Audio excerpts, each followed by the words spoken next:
What's up, guys? Old Head Mike here, Metalcore Mommy Montana. Welcome to our review for Lovecraft Country, Episode 8. I'm sorry I let you get attacked by a werewolf and then into the world.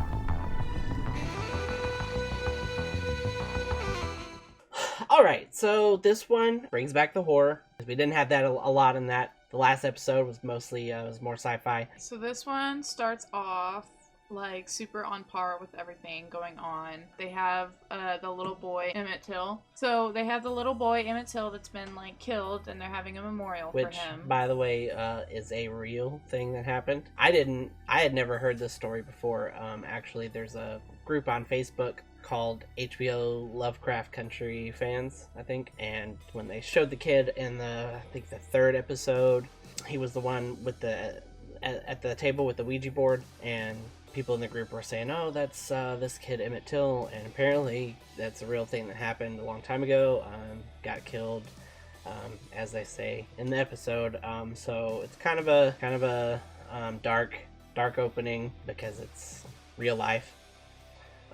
But It's really sad. yeah, Because it's like Dee's friend, you know, and like I guess it's because of this, like Dee kind of like has like an angsty moment, and like she runs away from the memorial and from like Letty and everyone, and they all go try to find her, and she's having like a whole moment, and she gets stopped.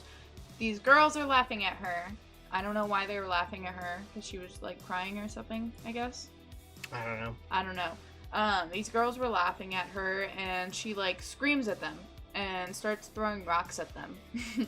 And you know, they run away, and she's walking off. Cop rolls up, and it gets like super intense because I don't know, they're making it seem like a lot of white people have magic, because these cops like turn out to, you know, they have magic, and they like curse Dee and like spit on. It was really gross. He like spits on his hand and shit, and like flies appear and stuff, and it's like a real dramatic moment. But like, I don't know, it's getting harder to tell like who's magic or not. Like, I don't know if we were supposed to know he was magical or not already, or that cops were, or whatever. Yeah, he was the one that's been in like all the episodes that. Oh, was he? Yeah, that like when Ruby was like hiding in the little closet thing, and he was like had his shirt off, and he was like had like a black body. That's that guy. Oh, okay. I'm bad with faces. Whatever. Yeah, so Dee gets cursed, and we don't know what happens with that till later on. They finally added the thing that I've been waiting for, which is, I guess, what you would call kind of like a final villain or something. Like, you finally start getting to see what's going to happen. Oh, yeah. Yeah, because the past episodes have kind of just been their own little world where something happens and just like little ties in to each episode, stringing along the story, but it hasn't really dove into what's coming, you know. And there's only 2 more episodes left, so we find out that Christina has had these plans to become immortal. That's what she wants to do, because I mean that's what their whole family or whatever has been trying to do and couldn't do. So she's trying to do it to show them that she could do it. And apparently she plans to sacrifice Tick. He read the book that he found in the last episode that was written by George Freeman. And in the book it's actually from the future, and it's written by his son, the one that Letty is pregnant with. He knows the future of what's coming. He knows Christina's plan and all this, and so finally we get to know what's coming, where this is going. I'm sure there'll be some more surprises along the way, but it's good to know that they're, because you know, we've had the past 7 episodes with nothing really happening in the overall arc, you know what I mean? It's just their own little stories. So really glad that they put that in there. So back to the this episode's specific events. So the main villain or creature in this episode is this curse that the cops put on Dee, and it's these little demon girls. I don't know exactly. I don't know. This shit was weird. Yeah, they were like constantly dancing and there was contorting like a their lullaby, bodies. Yeah, in the background of them. and they're trying to get Dee, and it kind of reminded me of that It Follows movie, where there's that curse that you get with the when you have sex, if you've seen it, and then this entity just follows you, and it's always just heading towards you, and it's basically what these little demon girls were doing with Dee. So it was really creepy because they were always like in the background and you could see them like slowly moving in, and it was a lot like that movie. It also reminded me of Us. You remember Us, the Jordan Peele movie? Mm-hmm. I don't know what it was about it, but it just I guess just the way they were like real creepy and not moving like human like, kind of like the main girl that's the main bad girl in Us. She has like the whole dance scene, like you remember, we've only seen it once, but she has the whole dance scene, like a dance fight, and that just, I don't know, it kind of reminded me of that, where it was like really creepy, but like I don't know how to word it, but so it was really interesting to see that, but they were pretty terrifying. They had these real scary faces, and it was because the girls like came out of the book. So they come out of this. She locks herself in the bathroom. She materializes them basically from this book, Uncle Tom's Cabin, and it's these girls, and they have this that caricature of the racist caricature that people have. Those little fucking salt shakers, that every old white person has in their house. Those fucking things. So they painted the red lipstick around them. So anyway, she gets followed by these the entire episode until the end. She finally, has enough of it, and this kid gets all this like rage and just Fights back, which happens a lot in this episode actually. Ruby has a moment like that. Letty has a moment like that. There's a lot of like self-empowerment, I guess you would call it. So she finally, has enough of it, and she confronts these demons in a warehouse. Or it's a store. She opens the door and like gets a giant metal pole, and she starts beating the shit out of them too. And then so Tick's dad comes in though, and he finally finds her and grabs her. And it's all in her head, like no one else can see what she's going through. Which kind of fucks her over because now she can't fight the demons off, and they grab a hold of her, and her arm starts like bleeding and turning black, and so she gets possessed. I'm calling it right now. I don't know. Well, we don't know what's gonna happen, so I guess we'll find out on the next episode. But we also get super interesting sex scene with Ruby and Christina, or William, with like Ruby's skin. Ruby like literally takes a melts potion off. And it was wild. I don't know. It was weird. Yeah, she was she says that the reason she did it was because she didn't want to be like, she wanted to fuck him, but she didn't want to feel like she was a black woman having sex with a white man on the memorial of like the little boys' death. So to get around it, she became a white lady. So, and then they're doing the thing, and then she starts shedding during the time. I would have been curious to see William shedding into at the same time, so they just both start like melting together. It would have been real interesting. Cool. And then like, where would the dick go? Would it break off in? Anyways. Cricket noises. Okay. And then we find Ruby finally tells Letty basically about because neither one of them knew that they were like both involved in magic.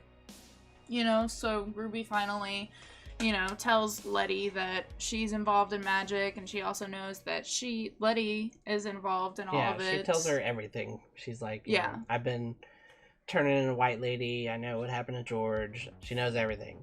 And then they're like, but before they can even do anything, someone's like, Letty, come upstairs. And then there's all these cops. There's like 5 different cop cars. There's like a dozen or so cops sitting there waiting at the door. So they're looking for the orrery or something, right? And then with it. Mm-hmm.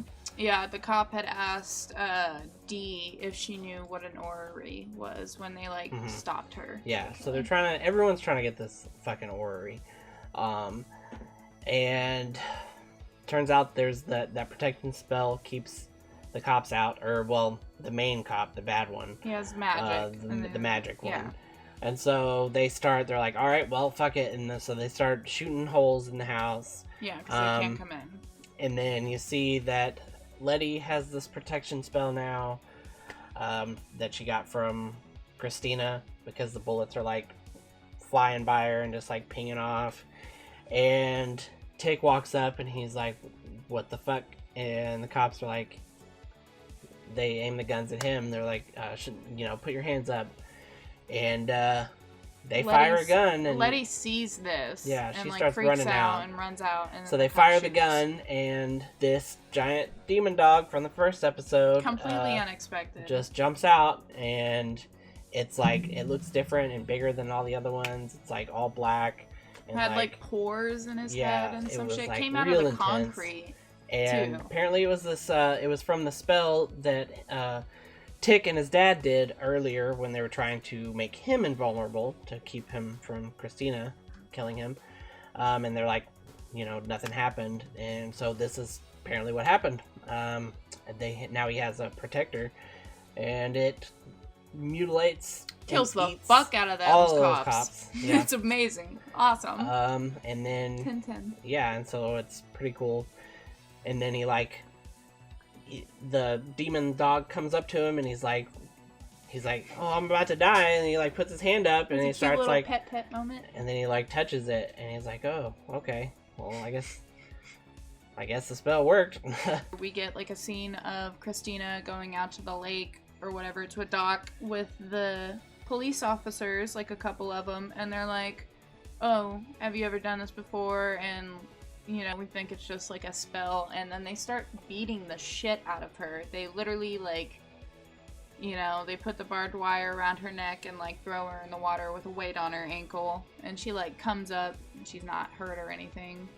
Yeah. So that makes me think I don't know. I don't understand how she didn't get hurt or anything. She had the protection spell. It was on her like stomach. Oh, is that what she was like grabbing at? Okay. And when they showed William's body had it too. So I guess she's like pretty much always has it. Yeah, and it's called the Mark of Cain, which, by the way, I have the Mark of Cain from Supernatural tattooed right here. See this? Supernatural. Yes, Mark of Cain. So I guess I'm invulnerable too. But really, that's it. That's how it ends. So. Again, I thought it was a pretty strong episode. It brought back the horror with a different type of entity that we get to see. It dove back into all the racism that were highly present in like the first and second episode. And we learn more about the cops. We learn more about what's coming in the future. That Christina might be the big villain. I feel like there's going to be some more that's going to happen. I personally think that this that Titus, the head of the Braithwaites that's long gone, I think he's going to show up somehow. He's going to come from beyond. I don't know. Are we talking predictions here? Yeah. It kind of set it up like in the next episode trailer. Because Dee's cursed and everything, and everyone's like, what the fuck, and she looks like she's dying, and Tick asks Christina if she can fix her, and she's like, yeah, if you do something for me. So I bet that Tick is gonna have to sacrifice himself for Dee, for Christina. Right. Christina's gonna be like, do this so we can do this. I don't know what's gonna happen. It's a lot. I'm excited though. This is good. I have a feeling the next 2 episodes are gonna be even more jam-packed than before. I mean, they'd have to be. So there are only 2 left. Literally. So I guess we'll see. But really, other than that, I guess that's it. A strong episode. 10/10 still. Yeah. So, let us know what you thought. Let us know what you think is going to happen, if Christina really is the big bad, how that's going to work. I guess we'll see. Other than that, give me a like and subscribe real quick. I'm always doing these horror reviews and a bunch of other things, so stay tuned. So I'll see you guys next week. And Old Head Mike signing off, reminding you, never too old for this. Someday, love will find you. Break those chains and bind you.